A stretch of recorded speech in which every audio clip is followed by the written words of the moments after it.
Parapsychology হল মনোবিজ্ঞান এবং সাধারণ বৈজ্ঞানিক সীমার বাইরে যাওয়া এমন একটি বিশেষ শাখা যা মানুষের অতীন্দ্রিয় ক্ষমতা, চেতনাগত শক্তি এবং অদৃশ্য বা অচিন্তনীয় ঘটনার ওপর গবেষণা করে।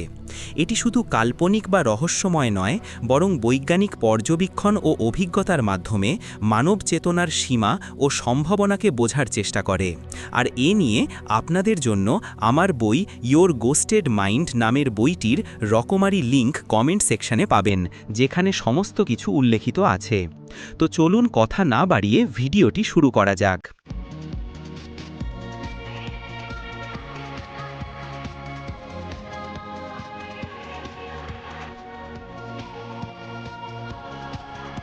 সহজভাবে বললে প্যারাসাইকোলজি হল মানুষের এবং প্রাণীর এমন ক্ষমতা বোঝার চেষ্টা যা সরাসরি ইন্দ্রিয়ের বাইরে। এর মধ্যে প্রধান বিষয়গুলো হল টেলিপ্যাথি, মনোসংযোগ, ক্ল্যারভয়েন্স অন্তর্দৃষ্টি, প্রিকগনিশন ভবিষ্যৎ জ্ঞান এবং সাইকোকাইনেসিস মন দ্বারা পদার্থ প্রভাবিত। প্যারাসাইকোলজি অন্যান্য বিজ্ঞান থেকে আলাদা, কারণ এটি শুধুমাত্র যে দেখা যায় বা স্পর্শ করা যায় তার মধ্যে সীমাবদ্ধ নয়, বরং এটি মানুষের চেতনা, আত্মা এবং মহাজাগতিক বাস্তবতার সঙ্গে সম্পর্কিত তথ্য ও শক্তি পর্যবেক্ষণ করে।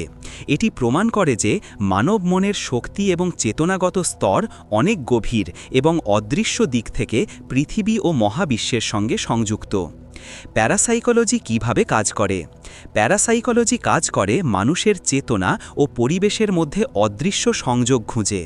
এটি আমাদের শেখায় যে আমরা আমাদের মনের শক্তি এবং চেতনাগত ক্ষমতার মাধ্যমে বাস্তবতায় প্রভাব ফেলতে পারি। টেলিপ্যাথি, মনোসংযোগ, এটি হল মানুষের বা প্রাণীর মধ্যে চিন্তা, অনুভূতি বা বার্তা পাঠানোর ক্ষমতা। যেমন কেউ দূর থেকে অন্যের অনুভূতি বা চিন্তা বুঝতে পারে। এটি সাধারণ কথোপকথনের বাইরে সরাসরি চেতনার মাধ্যমে ঘটে। ক্ল্যারভয়েন্স অন্তর্দৃষ্টি, এর মাধ্যমে মানুষ দূরের ঘটনা বা অদৃশ্য বিষয় দেখতে পারে। উদাহরণস্বরূপ ট্যারো, ক্রিস্টাল বল বা রিমোট ভিউইংয়ের মাধ্যমে কেউ কোনো দূরের অবস্থান বা ঘটনার তথ্য জানতে পারে। প্রিকগনিশন ভবিষ্যৎ জ্ঞান, এটি হল ভবিষ্যতের ঘটনার পূর্বানুমান করা। অনেক মানুষ স্বপ্নের মাধ্যমে আগাম ঘটনার সংকেত পেয়ে থাকে। এছাড়াও বিভিন্ন গবেষণায় দেখা গেছে যে মানুষের মস্তিষ্ক এবং চেতনা কখনো কখনো আগাম তথ্য গ্রহণ করতে সক্ষম।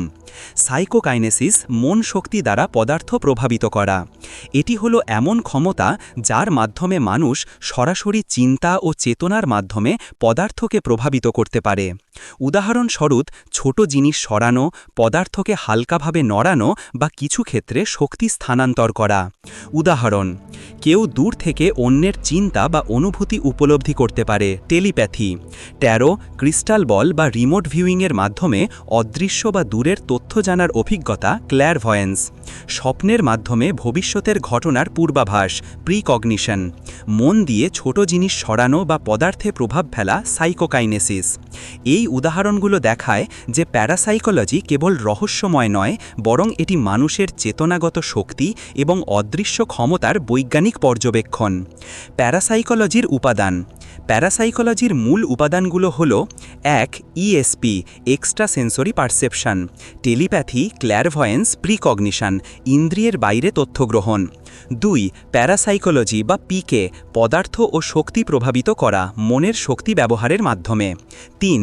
মিডিয়ামশিপ আত্মা বা স্পিরিটের সঙ্গে সংযোগ স্থাপন। 4. নিয়ার ডেথ এক্সপিরিয়েন্সেস এনডিইজ মৃত্যুর করে চেতনার অভিজ্ঞতা, মানুষের প্রাণ ও আত্মার সীমা বোঝা। 5. লাইফ আফটার ডেথ স্টাডিজ পুনর্জন্ম, ঘোস্ট ফেনোমেনা এবং মৃত্যুর পরে চেতনার অধ্যয়ন।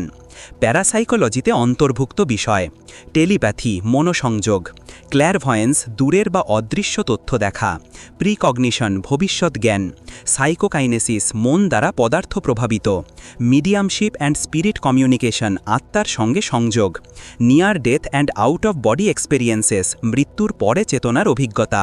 প্রক্রিয়া। প্যারাসাইকোলজির প্রক্রিয়াগুলো সাধারণত 4টি ধাপে ঘটে। 1. অবজারভেশন অর ফোকাস মনোযোগ, ক্ষমতা ক্ষমতা বা ঘটনা লক্ষ্য করা এবং চেতনাকে কেন্দ্রীভূত করা। 2 রিসেপশন অর পারসেপশন অতীন্দ্রিয় তথ্য চেতনায় আসা। 3 ইন্টারপ্রিটেশন ব্যাখ্যা প্রাপ্ত তথ্য বোঝা এবং প্রয়োগের জন্য বিশ্লেষণ। 4 ম্যানিফেস্টেশন প্রভাব পদার্থ বা ঘটনার ওপর প্রভাব দেখা। এটি দেখায় যে প্যারাসাইকোলজি শুধু ধারণাগত নয়, বরং এটি প্রায় পরীক্ষামূলক পদ্ধতির মাধ্যমে মানসিক এবং পদার্থিক জগতের মধ্যে সংযোগ স্থাপন করে। প্রকারভেদ। 1 ESP extra sensory perception telepathy clairvoyance প্রিকগনিশন।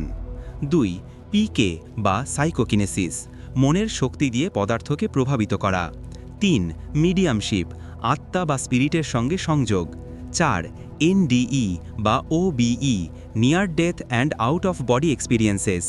5 reincarnation studies পুনর্জন্মের গবেষণা। প্রভাব।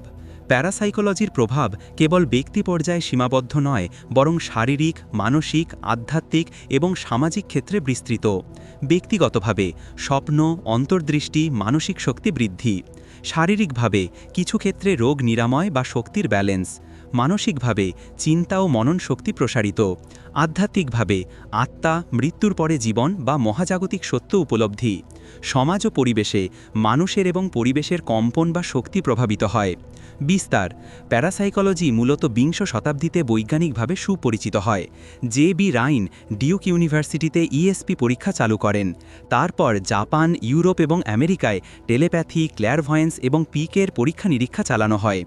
আধুনিক সময়ে mind science, energy healing, quantum consciousness এবং সাই রিসার্চের সঙ্গে প্যারাসাইকোলজি আরও প্রাসঙ্গিক হয়ে উঠেছে। প্যারাসাইকোলজি বিশ্বের নানা প্রান্তে মানুষের মানসিক, আধ্যাত্মিক এবং বৈজ্ঞানিক অনুসন্ধানকে সমৃদ্ধ করেছে। এটি দেখিয়েছে যে মানুষের চেতনাগত শক্তি এবং অতীন্দ্রিয় ক্ষমতা কেবল মিথ নয়, বরং তা পর্যবেক্ষণ ও অভিজ্ঞতার মাধ্যমে বোঝা যায়। সংক্ষেপে, প্যারাসাইকোলজি হল বৈজ্ঞানিকভাবে অতীন্দ্রিয় ক্ষমতা ও চেতনাগত শক্তির প্রভাবের অধ্যয়ন। এটি মানুষের মন, শক্তি, আত্মা এবং মহাজাগতিক বাস্তবতার সঙ্গে সম্পর্ক বোঝার একটি মাধ্যম। প্যারাসাইকোলজি শেখায় কিভাবে মানুষের চেতনা, স্বপ্ন, অন্তর্দৃষ্টি এবং অতীন্দ্রিয় ক্ষমতা আমাদের জীবন, আধ্যাত্মিক উন্নয়ন এবং সামাজিক পরিবেশকে প্রভাবিত করতে পারে। এটি মানুষের মনকে প্রশান্ত করে, শক্তি ও চেতনা বিকাশে সাহায্য করে এবং আমাদের অদৃশ্য বাস্তবতা ও মহাজাগতিক সত্যের সঙ্গে সংযোগের পথ খুলে দেয়। তবে তা খুবই সাবধানে, কারণ তা বিপজ্জনকও হতে পারে। প্রিয় দর্শকবৃন্দ, আজকের এই আলোচনাটির এখানেই সমাপ্তি টানছি। আশা করি ভিডিওটি আপনাদের ভালো লেগেছে এবং নতুন কিছু জানতে পেরেছেন। আপনার মতামত ও অনুভূতি নিচের কমেন্টে জানাতে ভুলবেন না। আর যদি বিষয়বস্তুটি অর্থবহ মনে হয়, অনুগ্রহ করে একটি লাইক দিন। এই রকম আরও রহস্যময়, তথ্য সমৃদ্ধ ও আধ্যাত্মিক কন্টেন্ট পেতে চ্যানেলটি সাবস্ক্রাইব করে পাশে থাকুন এবং বেল আইকনটি অন করে রাখুন যেন পরবর্তী ভিডিওটি মিস না হয়। তো দেখা হবে পরবর্তী পর্বে। ততদিন পর্যন্ত ভালো থাকুন। আল্লাহ হাফেজ।